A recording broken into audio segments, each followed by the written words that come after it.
Hello friends, welcome back to our YouTube channel Bodhisattva PCS, and today is the 7th day of Bihar Special current affairs revision marathon series. और आज हम जुलाई 2021 से related उन सारे Bihar special current development के बारे में देखेंगे जो 67वीं BPSC exam, CDPO, BSSC, BPSSC अर्थात बिहार एसआई का जो एग्जाम होता है इस आयोग के द्वारा, और बिहार गवर्नमेंट के जो भी एग्जाम्स हैं सबके लिए इक्वली इंपॉर्टेंट है। तो आप इसे शुरू से लेकर लास्ट तक जरूर देखना। चलिए शुरू करते हैं। शुरू करने से पहले आपसे रिक्वेस्ट है, if you are new at my channel then subscribe the channel and hit the bell icon for all the new notification. देखिए, इसकी पहली इंपॉर्टेंट न्यूज है वाल्मीकि नगर टाइगर रिजर्व के बारे में। इसे सीएटीएस की हाल ही में सीएटीएस की मान्यता प्राप्त हुई है और ऐसी मान्यता प्राप्त करने वाला यह भारत का 14वां टाइगर रिजर्व बन गया है। यह बिहार का एकमात्र टाइगर रिजर्व है, आपको पता होना चाहिए। और बिहार के ये में है, आप नीचे कमेंट करके मुझे बताओ। इससे रिलेटेड कुछ और फैक्ट्स हैं, देख लेते हैं। हाल ही में यहाँ पे सरकार द्वारा गिद्धों के संरक्षण की योजना बनाई जा रही है। नवीनतम जारी आंकड़ों के अनुसार बताया गया है कि वाल्मीकि नगर टाइगर रिजर्व में भालुओं की संख्या 425 हो गई है, बढ़ के जो 2012 में मात्र 306 थी। आगे देखते हैं, अगली न्यूज में बताया गया है कि 18 जुलाई 2021 को भारत और नेपाल के मध्य जो है पहली high speed rail line Bihar के मधुबनी जिले के जयनगर, ध्यान में रखिएगा, और नेपाल के कुर्था के बीच इसका रेल लाइन का सफल परीक्षण किया गया। यह 50 किलोमीटर लंबी है, ठीक है, और इस रेल लाइन की टोटल दूरी को मात्र 23 मिनट में यह ट्रेन तय करेगी। मतलब टोटल डिस्टेंस जो 50 किलोमीटर है वो 23 मिनट में तय किया जाएगा, ठीक है। और इसका निर्माण जो है इंडियन रेलवे कंस्ट्रक्शन लिमिटेड के द्वारा किया गया है। तो कुर्था और जयनगर के बीच रेल लाइन चलाई जा रही है, ध्यान में रखिएगा। 50 किलोमीटर लंबी है, ठीक है। आगे बढ़ते हैं। अगली इंपॉर्टेंट न्यूज बेतिया के से रिलेटेड है। पटना से बेतिया जो है एक नया नेशनल हाईवे जिसका नाम होगा NH139W, ठीक है, NH139W बनेगा, जिसे पटना और बेतिया की दूरी जो है मात्र 200 किलोमीटर रह जाएगी। बेतिया सदर राज्य का एकमात्र सदर प्रखंड है जिसके अंतर्गत एक भी ग्राम पंचायत क्षेत्र नहीं बचा है। अगली इंपॉर्टेंट न्यूज है जिसमें बताया गया है कि जल को संरक्षित कर खेती और पशुपालन के लिए चारे का उत्पादन करती हैं वंदना कुमारी। ये बांका के मेघा गांव की हैं किसान वंदना कुमारी। इनको पंडित दीनदयाल उपाध्याय अंत्योदय पुरस्कार 2020 से सम्मानित किया गया है।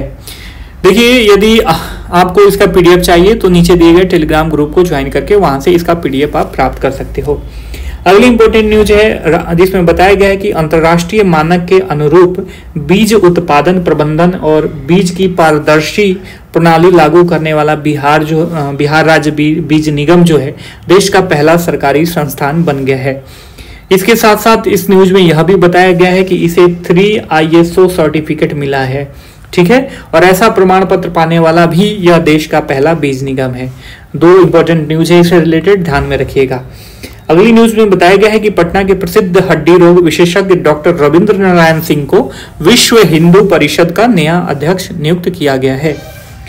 अगली न्यूज है, जुलाई 2021 तक के आंकड़ों के अनुसार पिछले 6 महीनों में बिहार में 34,499 करोड़ रुपए के निवेश का प्रस्ताव आया है और इस मामले में बिहार देश में सबसे आगे है।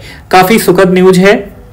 यदि इसका सही से इम्प्लीमेंटेशन होता है और सरकार द्वारा आज्ञा दी जाती है इनको अपने यहाँ स्टार्टअप शुरू करने को बिहार में, तो यह जो है हमारी जो अधिक जनसंख्या जो माइग्रेट करती है किसी अदर स्टेट में घर से दूर, वह अपने राज्य में ही रोजगार प्रदान होगा उनको और अपना लिविंग स्टैंडर्ड आराम से बढ़ा सकते हैं। अगली न्यूज में बताया गया है कि बिहार का जहानाबाद जिला जो है 100% डिजिटल बैंकिंग वाला राज्य का पहला जिला बन गया है। तो यहाँ से क्वेश्चन अराइज हो सकता है, काफी इंपॉर्टेंट है कि बिहार राज्य का पहला 100% डिजिटल बैंकिंग वाला जिला कौन सा है, तो जहानाबाद। अगली न्यूज में बताया गया है कि बिहार में पहली बार गाय के मतलब टेस्ट ट्यूब बछड़े का जन्म हुआ है बेगूसराय में। टेक्नोलॉजी का नाम है embryo transfer in vitro fertilisation technology, इसे बोला जाता है। एनीमिया मुक्त भारत सूचकांक 2020-21 राष्ट्रीय रैंकिंग में बिहार का 22वां स्थान है, ठीक है। अगली न्यूज है जिसमें बताया गया कि बिहार का पहला फ्लोटिंग पावर ग्रिड जो है सोलर पावर प्लांट दरभंगा में स्थापित किया गया है। स्मार्ट सिटी परियोजना में धीमी गति के कारण पटना देश भर में 100 शहरों में 62वें स्थान पर है, जबकि बिहार शरीफ 70वें स्थान पर विद्यमान है। अगली स्लाइड की इंपॉर्टेंट न्यूज है गौरव गृह। इसमें यह जो है इस गृह की स्थापना ट्रांसजेंडर जो लोग भी होते हैं उनको आर्थिक रूप से सशक्त बनाने के लिए तथा व्यावसायिक परीक्षण दिया जाएगा इस गृह में। ठीक है। समाज कल्याण विभाग के द्वारा आंगनबाड़ी कार्यकर्ताओं की शैक्षिक स्तर में सुधार लाने के लिए जो है सुनंदिनी नई पहल शुरुआत की गई है। तो सुनंदिनी नई पहल के अंतर्गत आंगनबाड़ी कार्यकर्ताओं का जो एजुकेशन स्तर है उसमें सुधार किया जाएगा। अगली न्यूज में बताया गया है कि बिहार के पंचायत चुनाव में ईवीएम का M2 मॉडल जो है काफी इंपॉर्टेंट है, मोस्ट इंपॉर्टेंट फैक्ट है ये, M2 मॉडल उपयोग में लाया जा रहा है। जारी नवीनतम आंकड़ों के अनुसार राज्य में प्रति लाख आबादी पर 135.02 किलोमीटर सड़क है। बिहार में 5 वर्ष बाद मुख्यमंत्री नीतीश कुमार के द्वारा जो है 12 जुलाई 2021 को जनता दरबार की शुरुआत फिर से करी गई। अगली न्यूज में बताया जा रहा है कि राष्ट्रीय सांख्यिकी कार्यालय के सर्वेक्षण के अनुसार 35% महिला आरक्षण के बावजूद भी बिहार में मात्र 6.6% महिलाओं के पास ही रोजगार है। राज्य का मोतिहारी नगर निगम 18+ अर्थात 18+ जो लोग भी हैं उनका 100% टीकाकरण करने वाला पहला नगर निगम देश का बन गया है, राज्य का पहला नगर निगम, सॉरी। ठीक है। दक्षिण अफ्रीका ने बिहार को अपना टूरिज्म पार्टनर बनाया है। इसमें आगे बताया गया है कि बिहार के दक्षिण बिहार केंद्रीय विश्वविद्यालय में मिल्खा सिंह खेल परिसर का उद्घाटन भी किया जाएगा। नवीनतम आंकड़ों के अनुसार बिहार का कुल प्रजनन दर जो 2019-20 में घटकर 3.0 हो गया है। अगले स्लाइड में बताया गया है कि गंगा किनारे बसे 13 जिलों में जैविक खेती के लिए जैविक कॉरिडोर बनाया गया है। तो आपसे कोई पूछे कि कितने गंगा किनारे कितने डिस्ट्रिक्ट में जैविक कॉरिडोर बनाया गया है तो 13 डिस्ट्रिक्ट याद रखिएगा, काफी इंपॉर्टेंट है। पटना उच्च न्यायालय के द्वारा नवादा में स्थित ऐतिहासिक और धार्मिक महत्व वाली याज्ञवल्क और लोमस पहाड़ियों के खनन पर रोक लगाया गया है। ठीक है। अगली इंपॉर्टेंट न्यूज है जिसमें बताया गया कि देश में सबसे पहले बिहार के बांका जिले में डिजिटल साक्षरता प्रशिक्षण अभियान के अंतर्गत देश के विभिन्न जिलों में कैदियों के डिजिटल साक्षरता की शुरुआत की गई। तो जो प्रिजनर्स होते हैं उनको डिजिटल साक्षरता देने की शुरुआत कहां से की गई? बिहार के बांका डिस्ट्रिक्ट से, ध्यान में रखिएगा। बिहार को 2025 तक टीबी मुक्त बनाने का लक्ष्य रखा गया है। अगली स्लाइड्स की इंपॉर्टेंट न्यूज है जिसमें बताया गया है कि बिहार के मधुबनी जिला के शाम्भवी और उनके 3 दोस्तों के द्वारा नजाकत वेबसाइट तैयार किया गया है जिसे ऑनलाइन हैकथॉन में प्रथम स्थान प्राप्त हुआ है।